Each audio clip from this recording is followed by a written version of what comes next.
ओम श्री गणेशाय नमः। हरे कृष्णा। राधे राधे। मैं कुसुम सिंह छत्राणी आप सभी का अपने चैनल शिव शक्ति में हार्दिक स्वागत करती हूँ।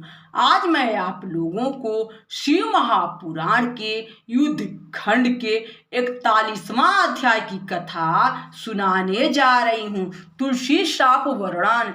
व्यास जी बोले, हे मुनि, विष्णु जी ने तुलसी जी में अपनी शक्ति का आधान कैसे किया, यह मुझसे कहिए। संत कुमार जी बोले, देवताओं के कार्य करने वाले नारायण ने शंखचूड़ का रूप धारण कर ही तुलसी के साथ रमण किया था।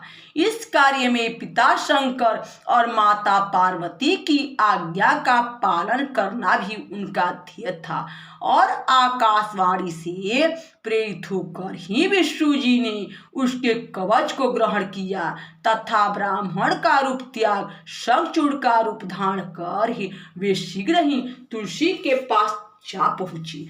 तुलसी के द्वार पर पहुंचकर दुदुम्भी का शब्द कराया गया और उस शब्द से उस सुंदरी को समझाया गया, जिससे वह आनंदित हो झरोखों से देखने लगी और शीघ्र ही उसने अपना सुंदर श्रृंगार किया। इतने में शंखचूड़ का रूप बनाए रथ से उतरकर भगवान विष्णु तुलसी के भवन में जा पहुंचे। तब इस प्रकार अपने स्वामी को आया हुआ देखकर तुलसी बहुत प्रसन्न हुई और पति के चरणों को धोकर प्रणाम कर रोने लगी। फिर रत्न सिंहासन पर बिठाकर मंगलाचार कराया और तांबूल दिया। साथ ही कृतज्ञता ज्ञापन करती हुई कटाक्ष सहित युद्ध का समाचार पूछने लगी।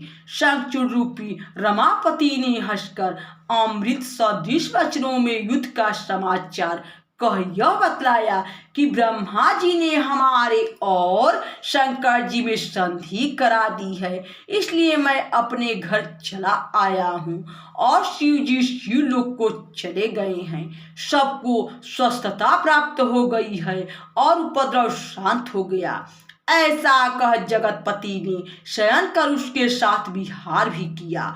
तब उनके उस रमण को देखकर तुलसी को भ्रम हुआ और वह तर्क करने लगी। उसने विष्णु जी से पूछा, अरे तू कौन है? सत्य कह, तूने माया से मुझे क्यों भोगा? मेरा सतीत्व धर्म क्यों दूर किया?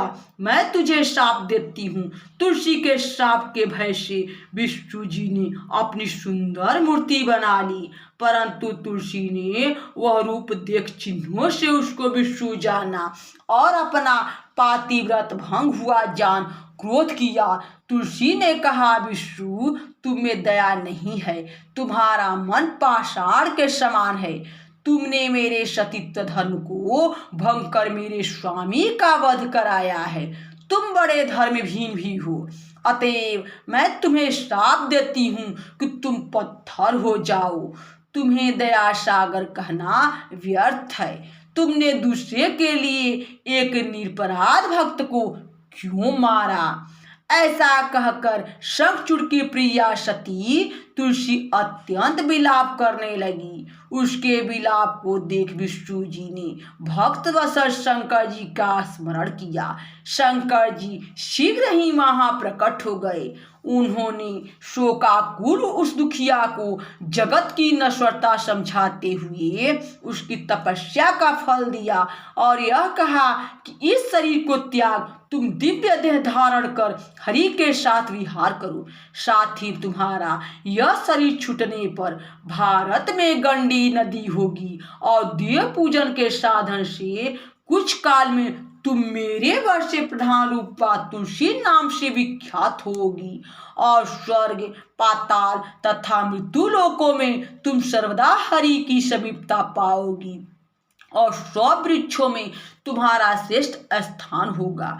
तुम दिव्य रूप धारण कर सर्वदा वैकुंठ में हरि के साथ क्रीड़ा करती रहोगी और हरि के अंश से क्षीर सागर की भी पत्नी होगी।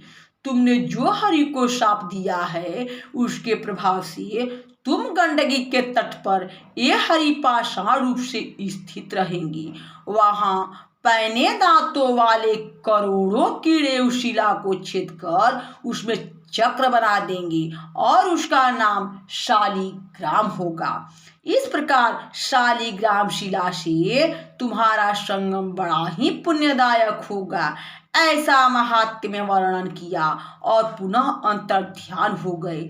तुलसी ने प्रसन्न हो उस देह को त्याग दिया और दिव्य देह को प्राप्त हुई। कमलापति उसके साथ ही वैकुंठ को गए और वह गंडकी नदी होकर बह चली। विष्णु जी उसके तट के पत्थर हो गए। उस पत्थर में कीड़े अनेक प्रकार के छिद्र कर देते हैं और जो पत्थर जल में गिरता है वह बड़ा पुण्यदायक होता है।